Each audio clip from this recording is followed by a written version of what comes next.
4, Friday night at 10. Quicksure, all your insurance needs. Call 3113 2112 or visit the site today.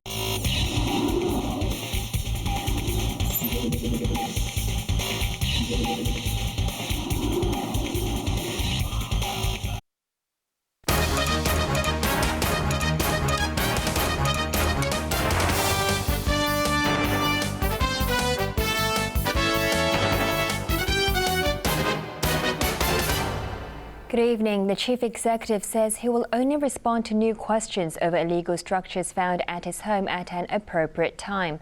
Leung Chun-ying has yet to agree to answer questions from lawmakers in LegCo. Arthur Urquhart reports. While still facing the heat over illegal structures at his home on the Peak, Chief Executive Leung Chun-ying faced reporters again today only to say he was not ready to discuss the controversy. Leung said he would respond to questions in an appropriate way at an appropriate time. He also said experts looking into the unauthorized structures will continue to liaise with the Buildings Department. Returning from a forum on Hainan Island, the embattled leader, however, did not stop to address reporters at the airport this afternoon. Leung issued a 14-page written statement last Friday blaming a memory lapse for any confusion over the unauthorized works due to his conflicting statements. Lawmakers are not satisfied with just the statement and are going to discuss on Friday whether to use LegCo's special powers to investigate the unauthorized additions to Leung's house. The Pan-Democrats want the House committee to focus on whether Leung's statement about the illegal works was accurate and if the Buildings Department had properly carried out its duty to investigate the case. LegCo President Chang Yuk-sing today said the House committee had written to Leung inviting him to explain himself, but the chief executive had not indicated whether he will take up the invitation. As to what follow-up action would be taken to investigate the matter, Chang made it clear that this would be done according to the proper rules and procedures. Arthur Urquhart, ATV News. The World Health Organization has confirmed 3 more coronavirus infections in the Middle East, taking the total to 9.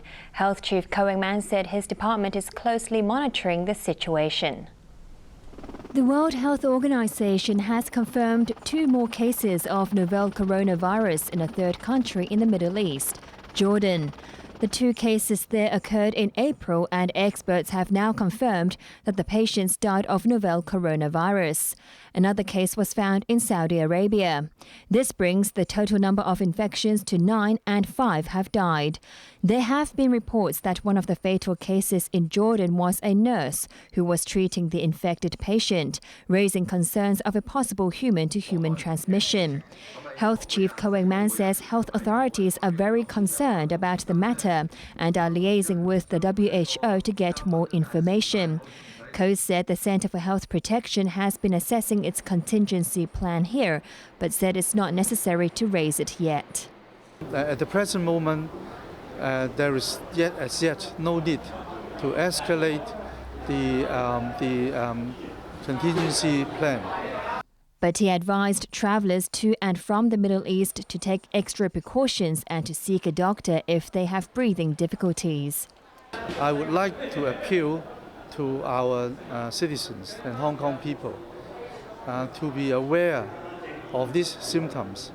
So whenever you travel to another place and come back to Hong Kong and develop such symptoms of severe respiratory illness, please go to see a doctor. He also advised travelers not to have close contact with wild birds, animals and poultry, and not to eat exotic foods. A microbiologist warned that authorities must act quickly to find the source of the virus before it mutates.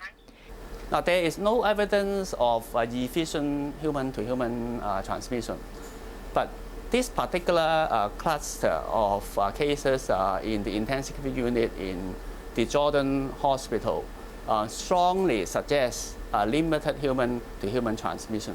That means there is the potential for this virus to mutate further. Ho said medical workers should remain vigilant, especially treating patients who have severe pneumonia and a history of travel to the Middle East. Employees shouldn't work more than 50 hours a week, as long hours can damage the health of workers. That's according to one university professor. But employer representatives say standardizing working hours will harm businesses. Amrit Sim reports. Following calls for standard working hours, the government has announced that it will look into setting up a committee next year to study the idea. Some academics are calling for a maximum of 50 working hours a week to protect the health of workers.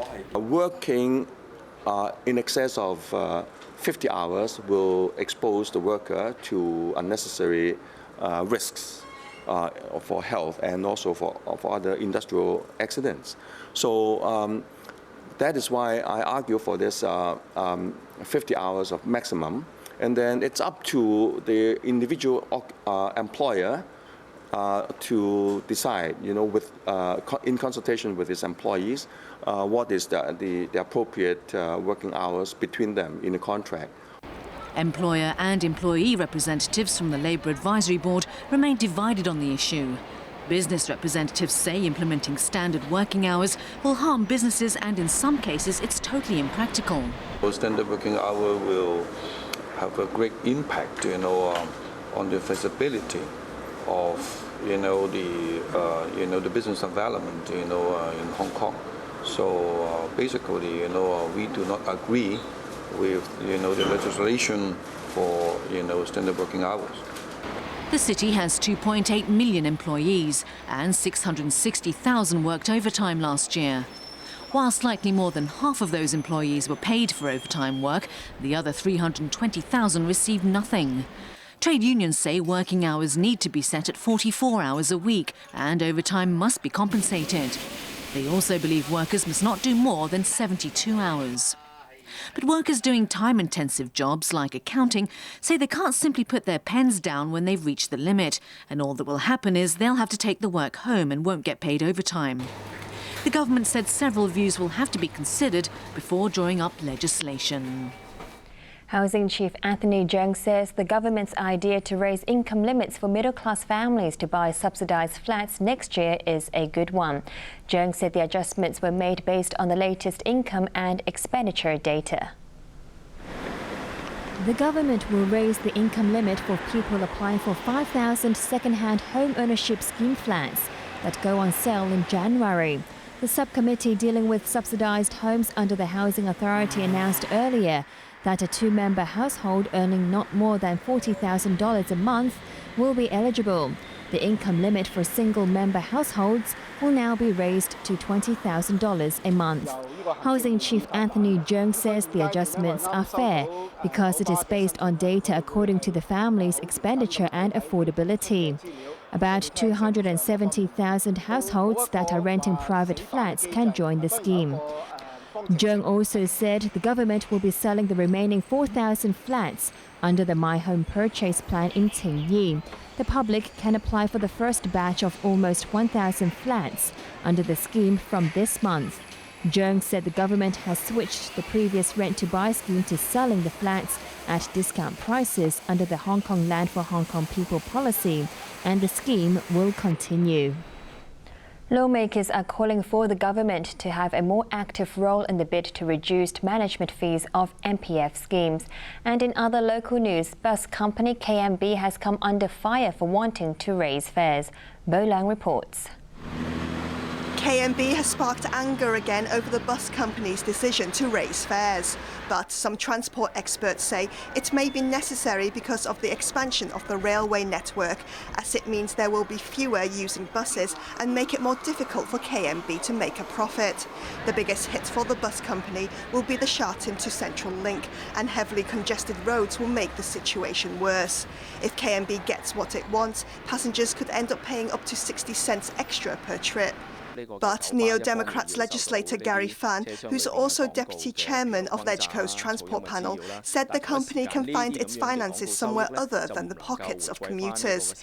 He said KMB is reaping profits from advertising on its buses, and it can cover the cost of losses it says it's making. He's asking the government to look into the issue. KMB posted a $15 million loss in the first half of this year and said higher fares would cover operating costs. Lawmakers are urging the government to do more to reduce the mandatory Provident Fund management fees. There has been widespread criticism of the MPF scheme, especially when trustees charge high fees and deliver low returns. Legislator Chen Kim-po, who represents the insurance sector, said people should think about choosing the index fund, which is a cheaper option. Speaking on a radio program today, Chan said schemes are too complex, which results in high administration costs. He called for the handling of the MPF to be easier and said electronic transactions would be cheaper. Chan added there's a common misconception that funds charging high management fees generate better returns. He says that certainly isn't the case. The public needs to be better educated about MPF schemes. Bo Leung, ATV News. Notorious Macau triad boss Wan Kwok Koi, who was linked to a series of kidnappings, murders and bombings in the 1990s, has been released after serving nearly 15 years in a high-security prison. Arthur Erkler reports. The former Macau triad boss, known as Broken Tooth, walked free from the high-security Kolowan prison today after serving 14 years and 7 months behind bars. Armed with just a smile and accompanied by 2 officers, 57-year-old Wan Kwok Koi ignored a crowd of reporters before being driven off to start his new life. One of the men in the car was reportedly his brother. Wan's mother, however, had to run the gauntlet of reporters, but she too had no comment for them. Authorities have been preparing for Wan's release by warning hotels and casinos to tighten security and plan to keep a close eye on him after he gets out. Officials, including one from Beijing's liaison office with Macau, have reportedly warned Wan, now in his late 50s, to behave after his release. The measures are a response to fears that Wan's release will be followed by a return to the pre-handover gang violence that rocked Macau and claimed dozens of lives, including 37 in 1999 alone. Some worry he'll try to get involved again with junkets, which arrange for wealthy, mainly mainland gamblers to come to Macau, lend them money and make big profits by collecting on debts. But Macau watchers say upon his return to society, he'll likely find he has lost much of his power and influence, following Macau's decade-long transformation from a seedy and corrupt crime-ridden backwater into the world's top gambling market. During his trial, police said Wan's gang, the 14K, had been responsible for a string of murders, bombings, drive-by shootings, and kidnappings. The 14K was the largest organized crime outfit in Macau, exploiting the weak government at the time. At one point, the gang violence got so bad that Macau's security chief tried to reassure tourists that the hitmen never missed their mark.